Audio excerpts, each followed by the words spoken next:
Uh, I'm sure there are more national stories than this, and I know we've had COVID derangement stories for weeks now. So this isn't really.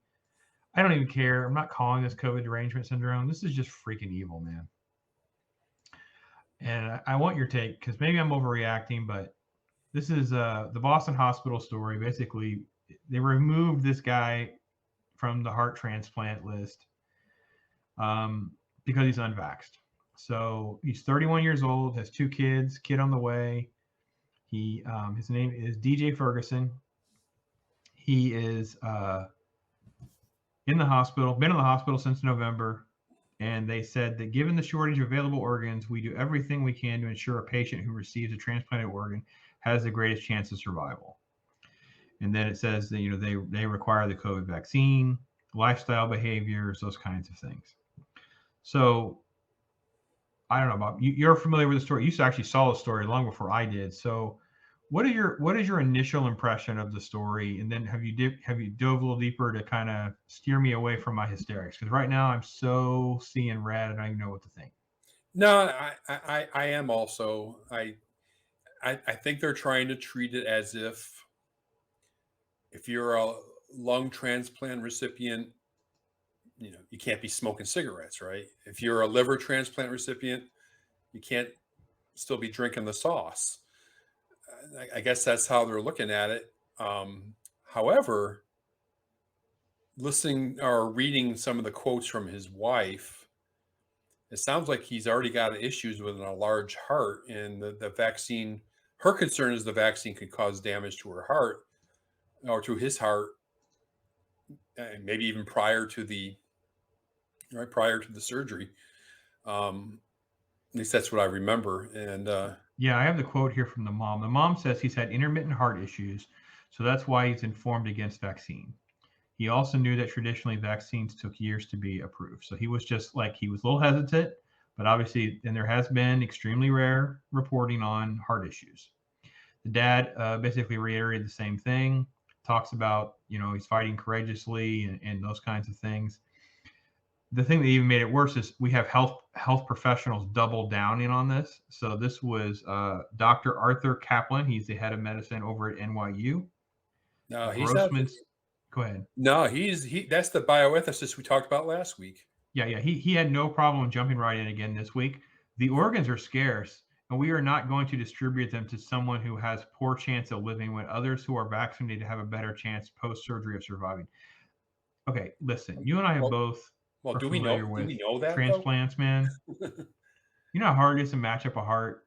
It's not like this heart's going to go, whatever heart this man would be eligible for, it's not like it's eligible for like 16 other people and we play a roulette wheel to see who gets it. It gets very specifically matched up because you have all these logistic issues too about how to get it to them healthy. It's not like these scenes in the movie where people are running around with a heart in a cooler on an airplane.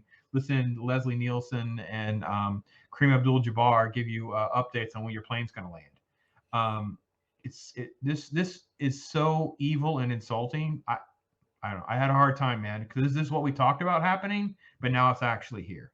Yeah, it's tough. And what Kaplan said there, yeah, I don't know how he knows that's actually true, unless he's saying, because if he has a heart transplant, he'll be on reject drugs to prevent rejection. His immune Correct. system is going to be trash, and how well does the vaccine even work when you're in that kind of immune state? I don't know. I don't know the answer to that. But the I just medicines don't. he would be taking to prevent infection post surgery would probably help against COVID as much as counteract the effects of a shot. Correct? That's kind of what you're saying. That's what I thought too.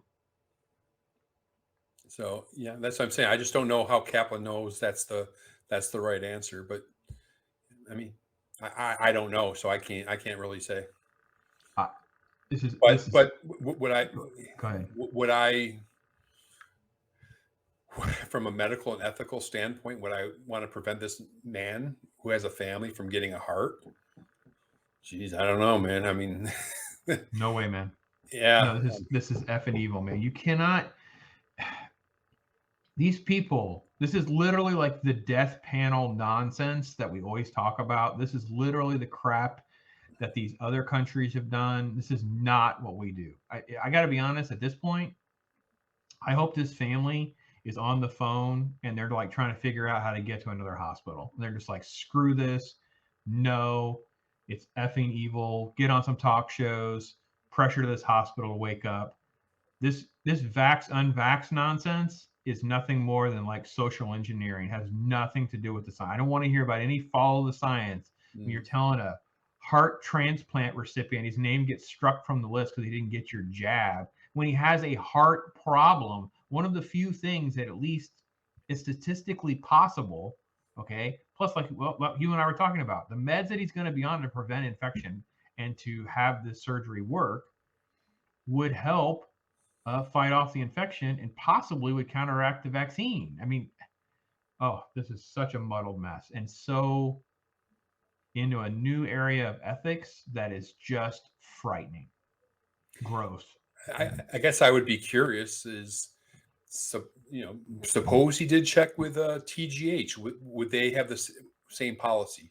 Or if he checked with another heart transplant center, I'd be curious about that. Yeah, I hope that's what they're doing. Obviously, he's in Massachusetts, so if there's a way to get him to a safe, free state, if you can get to a different doctor, a different hospital, someone who wants to do it. I did take note. I found a story. There was a story. I didn't really get into it because it's a little outdated, but a Minnesota woman is suing another hospital because they took her unvaccinated husband off a ventilator. There's a surplus of ventilators, but we decided to take this one off. And it's like, it's like, we talked about this starting in other countries, and then here we talked about rolling back not happening. We talked about Dr. Kaplan last week, some of the crazy nonsense this man has been saying, and here he is quoted in this top headline breaking news story about this poor man who's a father who may not get to see his third kid. I don't know where he is on the list to get a transplant. Obviously, the matches and things like that makes this logistically hard to totally understand, but yeah, man, this was. And if you do get back on the list, are you starting from scratch? How does that work? Again, I'm not going to pretend that I know, but I do know that it is difficult to have a match. So let's say you have the next 10 people, or basically, no, I don't think it's really how it works. I think it's more like you put in the parameters of what you have, and then it pulls up a match, and then you get into the next phase of criteria, which is like, can you get the surgeries and the logistics right? And then usually that whittles it down to such a small number of recipients that you don't have to make these type of calls. That's what I understand. Now, that could be wrong. We're in a COVID area, so that can maybe be different now. And obviously, we got some serious politics going on at Boston Hospital in Massachusetts. Yeah, it's a shame that it's turned out like this, but I guess based on things we've talked about in previous shows, I shouldn't be surprised at this point, though. It's just hard when it's here, man. It's just hard when it's here. And by the way, I want to make sure I'm not ambiguous. This is not just any hospital. This is Brigham and Women's Hospital in Boston. Make sure I'm clear what the name of the hospital is. Brigham and Women's Hospital. And that's probably, I would venture to say, if you were to look up a ranking of hospitals in the country, that's probably in the top 10, top 20. Yeah. It's a well-renowned hospital. Which makes this even scarier because it's more likely than other, let's say, medium tier and lower tier hospitals will follow their lead. Like, it'll be easier for them. They've almost got covered. So, well, we're just following the examples of these state-of-the-art facilities. We're doing what they have done. Right. It's like, that's how this works. Well, and also, if what's the guy's name, Ferguson? Yes. If he is even to survive this surgery, that's probably the best place for him. That's correct. So. Yeah. So I tell you what, man, I cannot believe it's here.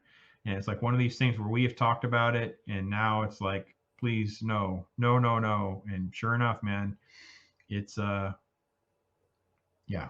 So DJ Ferguson, and if you're a believer like we are, folks, prayer for this family. I don't have the wife's name or kids or anything like that. Just the mom and the dad went with the press. I want to give credit too, man. The BBC did better coverage of this than anybody else until I found the CBS story. I don't know which came first, but by the way, that means All of the others are late to the game or didn't want to cover it at all. Just so we're completely clear and transparent on how all this played out, because, yeah, the BBC, they actually spoke to this family. So I just have a hard time with this kind of nonsense. But to me, it's just at this point, it's just evil. It's just evil. I can't do it, man. Yep. Throw a story my way, Bob. Make me cheer me up or something, man. Yeah. Well, let me something in a similar vein. Let me see if I can put up a. Hey, we're News Talk with Brandon and Bob. We're here to tell you about some of the facts so you don't have to waste your time watching CNN. We don't want you wasting any time with CNN.